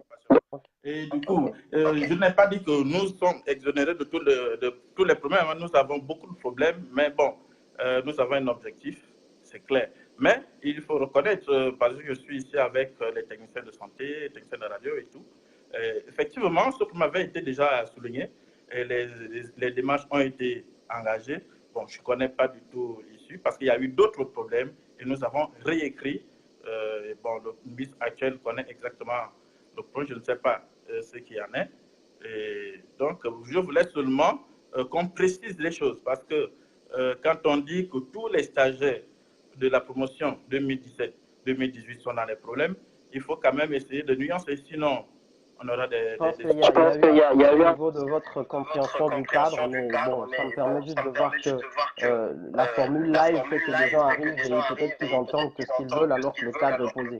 Mais ce n'est pas grave. On va essayer de prendre les étudiants en question, puisque eux, ils souffrent, ils ont besoin de s'exprimer. Donc voilà, je vous souhaite une bonne soirée. Merci d'être intervenu quand même. Au revoir. Au revoir. Voilà. Donc, je ne sais pas si on a contradictoire, parce que vous savez, ce que les gens disent en public, c'est ce qu'ils vont aussi dire en privé pour démonter certaines choses. Et c'est souvent comme ça que des informations contradictoires vont naviguer ou circuler sur le même sujet. Pendant que vous allez dire un monsieur de 16 ans, enfin un jeune homme de 16 ans a été agressé à Kingele, quelqu'un va aller dire ah mais non, il n'y a pas un adulte de 20 ans qui a été agressé à Kingele. Tu as envie de dire mais j'ai bien dit un jeune homme de 16 ans. Pourquoi tu me parles d'un adulte de 20 ans? Parce que la personne est dans une idée de démonter ce que tu dis, et quand il n'y a pas de contradictoire, il va dire ces choses d'un côté dans son canal, et toi, tu vas dire tes choses de l'autre côté dans ton canal, et après, les gens vont dire tu mens, les réseaux sociaux mentent, on ne sait plus qui écouter. C'est ce qui amène souvent ces incompréhensions. Donc, moi, je pense que c'est important d'avoir ce genre de contradictoire. D'accord? C'est important de les avoir et de voir comment, parfois, les communications contradictoires sont amenées sur des sujets où certains souffrent et d'autres veulent juste préserver leurs intérêts. Et du coup, ils vont déployer leur arsenal pour dire des contre-vérités ou des choses qui n'ont rien à voir et vous n'aurez pas l'occasion publiquement de leur dire de quoi tu parles. On ne parle pas de la même chose. Donc voilà, est-ce qu'on a nos amis, parce qu'on ne va pas rester trop longtemps, il est 21h21, ça fait déjà à peu près une heure, plus d'une heure qu'on est là. Est-ce qu'on a nos amis pour qu'ils nous apportent une conclusion? Parce que la question c'est, comment on peut vous aider? Qu'est-ce qu'il faut concrètement? On a vu votre situation, on a compris votre difficulté, on a également vu comment certains de vos collègues qui, eux, sont mieux lotis, vous cassent du sucre dans le dos, comme on dit littéralement en français. Donc, quelque part, ce dossier nécessite vraiment l'attention de tous. Moi, j'aimerais lancer un appel à ceux qui sont au budget. Si vous êtes au budget et que vous écoutez ce live, rapprochez-vous de moi parce qu'on doit faire le suivi de ce dossier pour voir où ça coince au budget. Le but, c'est de trouver une solution. Si vous suivez ce live et que vous regardez en tant que spectateur, vous dites je ne sais pas quoi faire, premièrement, partagez-le. Parce que plus ce live sera partagé, plus les autorités qui, soi-disant, veillent à ce que le Gabon ait une bonne image. Parce qu'en fait, en réalité, ce qu'ils veulent, c'est que les choses qu'ils font restent étouffées. Et c'est pour ça qu'ils menacent ceux qui osent parler. Vous avez vu les jeunes de Kinshasa, dès qu'ils ont osé parler, ils ont été tout de suite rappelés à l'ordre. Donc, ces autorités-là qui frappent n'aiment pas qu'on révèle au grand jour les dysfonctionnements qu'ils amènent dans leurs administrations. Donc, le but aussi, c'est de partager ce live le plus possible pour que nos frères et sœurs puissent trouver une solution. Pour que nos frères et sœurs puissent trouver une solution. Parce que les dates de stage arrivent, ils vont être délocalisés dans d'autres villes. Et à partir de ce moment, comment vont-ils faire? Déjà qu'ils se serrent à 4 dans des petits appartements, comment vont-ils faire pour déménager, aller vivre ailleurs, trouver un logement, du transport, refaire les cartes et tout ça sans argent? Ce n'est carrément pas possible. Pas possible. Donc là, on a aussi besoin de votre aide. Et j'aimerais passer un message aux autorités qui vont écouter ce live, qui vont l'écouter. Vous savez que ces étudiants-là et stagiaires avaient déjà référé aux autorités marocaines pour dire que la partie gabonaise, les engagements gabonais n'ont pas été respectés. Les autorités consulaires gabonaises leur ont dit non, il ne faut pas faire ça. Hein, c'est à nous qu'il faut parler, il ne faut pas aller dire ça aux autres. Parlez-nous. Ben, aujourd'hui, vous les poussez dans une situation où ils vont devoir s'en référer dans le cadre de la convention à la partie marocaine parce qu'eux, ils se retrouvent dans une situation où ils sont interdits de tomber malades. Un être humain ne peut pas être interdit de tomber malade. Aujourd'hui, leur situation leur interdit de tomber malade. Ce n'est pas humain. Donc, ils doivent se battre, ils doivent se débrouiller pour que la situation soit réglée. Sinon, il y va de leur vie. Les soins les plus basiques, ils ne peuvent même plus les avoir. Se loger dignement, ce n'est pas possible. Manger dignement, vivre dignement, on parle de dignité humaine qu'ils avaient au Gabon. Ce n'est pas acceptable. Cette galère-là à l'étranger, au moins tu peux galérer au Gabon, tu as toujours un parent X, Y ou Z. Mais là, la galère est multipliée par 2 parce que tu as laissé ta famille au Gabon et le peu de ce que tu peux recevoir est encore absorbé dans des charges que tu ne peux pas encaisser. Ce n'est pas possible. Et en plus, vous avez prévu de faire une nouvelle promotion l'année prochaine. Dans quelles conditions? Vous avez prévu depuis le Gabon de faire venir une nouvelle promotion sans avoir réglé les problèmes de la promotion actuelle? Comment croyez-vous que le Maroc va voir tout ça? Parce que tout ça, ils le savent, puisque, je vous le dis, ça parle. On voit bien la galère. On voit les difficultés, ça se voit. Et encore, il y a un étudiant qui devait se faire opérer. Il a dû aller supplier dans la structure pour se faire opérer parce qu'il n'avait pas d'argent. Il a dû aller supplier. Je suis malade, j'ai besoin d'une opération, mais je n'ai pas d'argent. Vous croyez que ces informations ne sont pas remontées jusqu'aux autorités marocaines et que bientôt, justement, si vous ne régularisez pas, bientôt, certainement, cette convention va tomber, elle va être dénoncée par le Maroc. Parce qu'ils n'ont pas vocation à ce que vous leur envoyez des gens qui deviennent des cas sociaux, alors que depuis le Gabon, c'était des fonctionnaires responsables et autonomes. Ils n'ont rien demandé, ils n'ont pas traversé à la nage pour aller au Maroc. C'est vous-même qui les avez sélectionnés sur la base de leurs compétences et de leur plan de carrière, ce qui est totalement normal. Ils ont envie d'être des bons soignants pour les Gabonais. La santé aujourd'hui, c'est la chose qui préoccupe le plus chaque foyer gabonais. Parce qu'avec la crise qui frappe, crise sociale, crise économique, crise tout ce que vous voulez, tous les jours amènent leur lot de maladies. Donc moi, j'aimerais terminer avec un des étudiants pour qu'il nous livre sa conclusion. Et de toute façon, vous savez déjà quoi faire. Donc Étienne, je n'arrive pas à te rajouter. Ça n'apparaît pas, le bouton rajouter, Étienne. Donc, du coup, je ne sais pas si... Voilà, je vais réessayer Jaël. J'espère que ça va marcher. Donc, Jaël, là, je te rajoute toi. Comme ça, on va faire la conclusion. Jaël valide juste la demande. Si ça ne marche pas, je vais mettre... je vais mettre Titi. Si ça ne marche pas, bon, Jaël, ça passe toujours pas. Je ne sais pas pourquoi.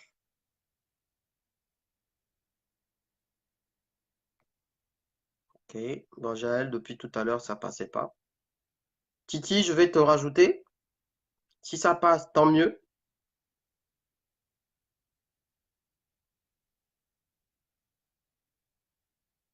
Étienne, est-ce que tu peux te déconnecter et te reconnecter, s'il te plaît?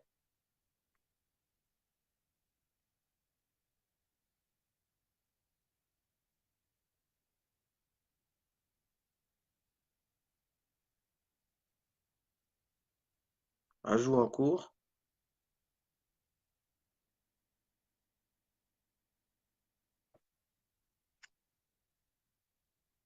Allez, on va essayer. Bon, c'est Ida, c'est qui? Henri. Bon, phénomène à voir, ça passe pas. Donc, ça, c'est qui? Ida, libère-nous la ligne. Ida, je peux te rajouter, je pense.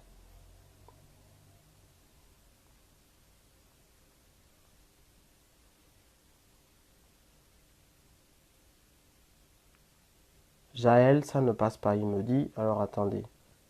Je sais pas pourquoi ça bug.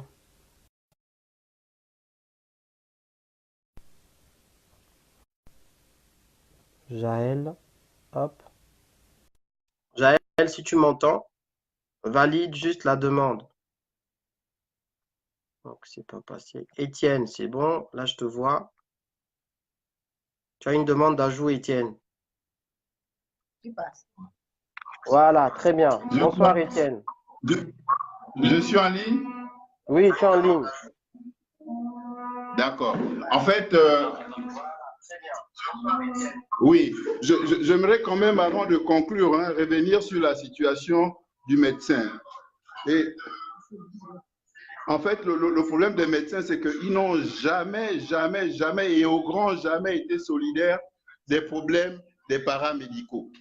Il se trouve que le réel problème des médecins, c'est quoi? C'est-à-dire, si jamais ils acceptaient la prime de résidence à l'étranger, ça devrait impacter considérablement sur leurs avantages qu'ils ont au Gabon.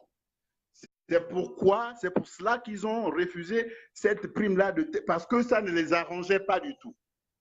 Donc, d'accord, ça impacte ceux qu'ils ont au Gabon comment? Comment ça impacte ce qu'ils ont au Gabon?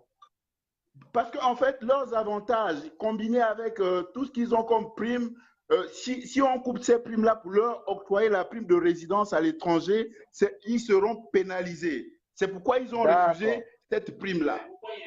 Donc, en fait, en gros, si on leur donne la prime de stage, ils perdent des avantages et ces avantages sont supérieurs à la prime de stage, donc ça ne sert à rien pour eux. Exactement. Donc, voilà pourquoi il réagit. Il réagit de telle sorte que pour dissuader le ministère de la Santé de donner cette prime. Parce que si on donne cette prime-ci, la prime est généralisée, eux, ils seront pénalisés. C'est pourquoi il vient faire tout le folklore que vous avez vu là. C'est ça la véritable raison. Maintenant, entre la situation des médecins et la situation des paramédicaux, c'est deux situations bien différentes, comme vous l'avez dit tout à l'heure, en prenant l'exemple des enfants de Kingele. Vous suivez? D'accord, très bien. D'accord. Donc, pour revenir maintenant à ce qui nous concerne, vraiment, les problèmes sont multiples. Hein? Nous suivons ici une promotion qui est venue avant nous, en 2013, 2017. En 2015, autant pour moi, 2013-2015, avec la même convention, dans la même école, avec les deux ministères, eux, ils ont bénéficié de leurs primes. Bon, que celui qui parle, qui vient, il parle par rapport à quoi? Le ministre de la fonction publique, plutôt l'ancien ambassadeur du Gabon, avait en son temps écrit au ministère de la Santé pour rappeler les termes de la convention et les obligations des différentes parties. Donc, il veut être au-dessus du ministère, de l'ambassadeur, de l'autorité qui était ici, qui avait pris cette initiative d'écrire ce document. Qui en plus aujourd'hui est devenu ministre en plus. Donc, à l'époque, Jean-Marie Ogandaga, il était présent ici. Il avait bel et bien reconnu que ça devait être fait et qu'il fallait justement attendre pour que la décision soit prise. Bon, donc tout ça, c'est un faux débat. Maintenant, en ce qui concerne la formation, nous ne remettons pas en cause notre formation. Notre formation se passe bien et vraiment, on essaie de tout faire pour essayer de ne pas impacter négativement la formation. Mais en termes de commodité, c'est comme vous avez vu, je vous ai montré les images, vous-même vous avez vu, ça se passe de commentaires. Aujourd'hui, on voudrait bien savoir à quel niveau ça coince et quelles sont les raisons. Parce qu'au Gabon, si nous avait dit clairement que, bon, voici, vous êtes en train de partir au Maroc, la condition c'est que vous serez pris en charge vous-même, je ne pense pas qu'un grand nombre serait venu. Sinon, personne ne serait venu. Mais ils nous ont pris dans un piège où ils nous ont dit, bon, allez, prenez tout en charge et arrivez là-bas, les choses vont suivre. Jusqu'aujourd'hui, ça fait près de 20 mois que nous sommes au Maroc. On a des familles, il y en a qui sont malades, les exemples que vous avez pris pour ne pas répéter. Mais je crois que de façon globale, tout on est abandonné, et je réitère, on est abandonné par le gouvernement gabonais. La partie marocaine s'occupe parce que la formation se passe très bien. On ne remet pas en cause la formation. Il faut que ça soit clair. Mais en ce qui concerne la prise en charge par les autorités gabonaises, c'est 0 à 0 depuis que nous sommes arrivés. Donc, en fait, Ogandaga, quand il était à l'époque ministre de la fonction publique, avait effectivement confirmé lors d'une de ses visites au Maroc que cette prime vous est due et qu'elle serait régularisée. Puis, il a été changé en Conseil des ministres, je crois, en février 2018, si ma mémoire est bonne. Et donc, il y a eu un nouveau ministre de la fonction publique. Et à partir de là, en fait, là, vous n'avez plus d'informations. Et puis donc, le passif a été laissé comme ça. Et aujourd'hui, vous faites le suivi du dossier au niveau du budget et de la fonction publique. Et on vous répond quoi exactement? Parce que c'est ça qui est important. On vous répond quoi quand vos familles vont… Oui. Justement, le problème, c'est ça, monsieur Stéphane. Il y a un problème de feedback. Toutes les démarches que nous avions entreprises, tous les courriers que nous avons adressés à nos autorités, aucune réponse ne nous a été donnée. On a l'impression que bon, on s'adresse à des gens qui sont qui sont insensibles, des gens qui vraiment qui n'ont rien à foutre, si vous me permettez l'expression. On s'adresse aux sourds-muets parce que vraiment on ne comprend pas. Et mieux encore, de source sûre, il y a une autre promotion je vous ai dit tout à l'heure qu'on suit une promotion de 2015 qui était arrivée dans les mêmes conditions qui avait la prime. Et là, il y a une promotion, il y a une autre formation en préparation. Donc, il y a des gars qui doivent arriver. Nous, on se demande, est-ce dans les mêmes conditions? Est-ce que leurs conditions seront améliorées? On ne sait pas. Mais dans tous les cas, ce sera de la pure sorcellerie. Parce que si, en dépit de ce que nous on vit ici, s'ils prennent encore l'initiative d'envoyer d'autres formations ici, c'est vraiment de la sorcellerie. En revanche, si leur situation est améliorée par rapport à la nôtre, c'est encore pire. Ça va être une injustice. Et la Constitution est claire. Moi, je ne comprends pas pourquoi est-ce que certains fonctionnaires qui sont dans d'autres administrations ont des primes à l'étranger et nous, on n'en a pas. Nous, on veut comprendre. C'est toutes ces questions-là qu'on veut savoir. D'accord, très bien. Et si on essaie de faire le point par rapport à la parité de la monnaie dans laquelle nous sommes ici, hein, à la devise ici.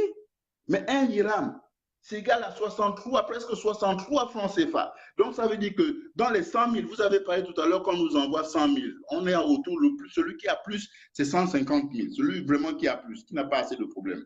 Bon, quand vous enlevez les frais de transfert, la parité, vous recevez autour de 75 000 ou 80 000 ou 100 000 maximum ici. Mais avec ça, qu'est-ce que vous pouvez faire ici? Pas possible. Donc, les problèmes sont réels. Mais il ne faut pas que vraiment ça nous énerve, même quand le médecin là vient parler des choses comme ça. Bah, le but, c'était de vous énerver. Je pense qu'il faut effectivement garder son calme. Votre combat, c'est votre combat. Il y en a qui font le leur. Et je pense que malheureusement, comme d'habitude, au lieu d'être dans le corporatisme où on se défend parce qu'on est… quand on se défend, ce n'est pas une histoire de politique ou de parti. Hein. C'est une histoire de… on est solidaire avec ceux qui souffrent. Mais il y en a d'autres qui essayent de tirer leur épingle du jeu et de monter sur ceux qui souffrent pour se faire voir. Pour dire que moi, je joue le jeu, même si eux, ils souffrent, on s'en fout parce que je négocie mes intérêts personnels. C'est dommage, mais c'est une tradition au Gabon qu'il faut aussi tordre parce que c'est terrible. Mais revenons au sujet. Moi, j'aimerais conclure parce que le but, ce n'est pas que ce live soit hyper long parce que je vous propose ceci. D'abord, j'ai lancé un appel aux personnes du budget et de la fonction publique qui regardent ce live. Et je sais qu'il y a beaucoup de gens de l'administration qui regardent ces lives-là, les lives qu'on fait. Il y a beaucoup de gens. Rapprochez-vous de nous. Vous pouvez nous donner des informations sur le suivi de ce dossier. Et on a des éléments tangibles à vous soumettre. Rapprochez-vous de moi sur Messenger et on discutera ensuite sur mon WhatsApp. Je vous donnerai directement mon WhatsApp. D'accord? Je ne vais pas le donner là en live. Ça, c'est une première chose. La deuxième chose, c'est ceux qui regardent ce live, partagez-le parce que plus il arrivera aux oreilles de ceux qui sont les décideurs et qui peuvent décanter la situation, peut-être que ça fera honte à certains et peut-être que ça touchera le cœur de d'autres. Notre but est ici qu'il y ait une solution qui soit trouvée au problème parce qu'il y a un vrai problème et une vraie souffrance. La troisième chose que je vais vous proposer, c'est qu'on fasse une autre émission, cette fois-ci sur la plateforme de Malcolm Dumapan, la semaine prochaine, en fonction des résultats que nous allons avoir, qu'on refasse un feedback là-dessus. Moi, je pourrais regarder avec lui et avec vous les dates et autres. Et là, on va exposer les documents, parce que là, aujourd'hui, je n'ai pas à montrer les documents, puisque y a des gens qui peuvent contester en disant que c'est de l'oral. Il y a des documents. Et ces documents, on va vous les montrer, avec notamment le courrier de l'ambassadeur dont on vient de parler tout à l'heure, et également plus ou moins la décision de payer les 9 millions là pour les 26 personnes de la première liste. On a toutes ces infos et on a vos relances également pour qu'il y ait du tangible. Maintenant aussi, je vous propose de créer une page spéciale pour les stagiaires du ministère de la Santé qui sont au Maroc. Ce n'est pas une page négative, mais une page d'information. Donc, la promotion 2017-2019. Comme ça, toutes les infos que les gens veulent avoir, ils les auront en direct sur cette page et vous pourrez les informer de l'avancée. Et là-bas, il y a des gens, je suis sûr, parce que je l'ai déjà fait sur d'autres dossiers, il y a des gens de la fonction publique qui vont se connecter sur cette page et qui vont suivre au fur et à mesure ce qui se passe, qui vous répondront ou pas d'ailleurs. Mais moi, je pense qu'il faut suivre ce dossier de cette manière-là. Voilà les propositions que je peux vous faire aujourd'hui à vous, le public, et à nos chers frères qui participent, à nos chers frères et sœurs d'ailleurs. Donc, je ne sais pas si cela vous convient, comme je viens de dire.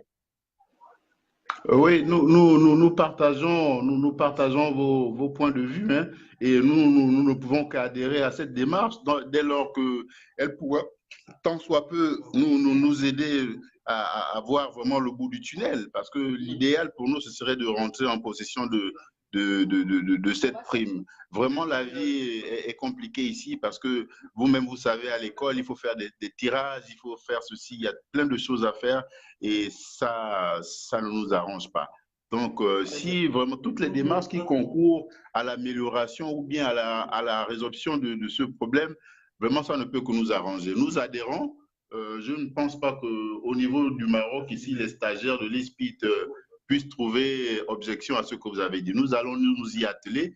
On va aussi, de notre côté, essayer de regrouper tous les documents nécessaires qu'il faut pour essayer de voir comment étayer avec preuve à l'appui, notamment en présentant les documents. Donc, voilà. Très bien. Donc, une vidéo expliquant la situation sera également montée et diffusée sur YouTube. Donc, lorsque le lien sera prêt, je le mettrai dans les différents réseaux et sur ma page. Lorsque vous allez créer la vôtre également, je vous donnerai le lien parce que vraiment, je vous recommande de le faire. Et autre chose que je peux aussi demander, c'est au ministre de la Santé parce que lui, il n'a pas bougé. Lui, c'est le même depuis un moment. Donc lui, certainement que des personnes autour de lui regarderont ce live. C'est pareil, c'est vous le ministre de tutelle. Et c'est sur vous qu'aujourd'hui, on jette le l'opprobre parce que ça fait honte. La santé ne peut pas être comme ça foulée aux pieds. La santé, c'est un des postes les plus importants de n'importe quel pays dans le monde. Parce que quand on n'est pas en bonne santé, rien n'est possible. Et on a un personnel de santé qui est dans la détresse. Monsieur le ministre de la Santé, vous êtes interpellé. Après, il ne faudra pas dire que les gens font que des rapports de force. Ils n'ont pas essayé d'au moins échanger. Tout a été testé jusqu'à présent. Aucune réponse. Il est temps qu'il y ait une réponse sérieuse et définitive au problème parce que ça va continuer d'escalader. Les gens ne peuvent pas s'arrêter de se battre pour leur vie. Ce n'est pas possible. Donc voilà. Je vais vous dire qu'on va continuer à échanger sur ce dossier sur WhatsApp. Et puis, je pense que je vous souhaite bon courage et je pense que c'est la même chose pour la plupart des spectateurs. La situation n'est pas facile, mais on va rester sur ce dossier et essayer de faire le suivi.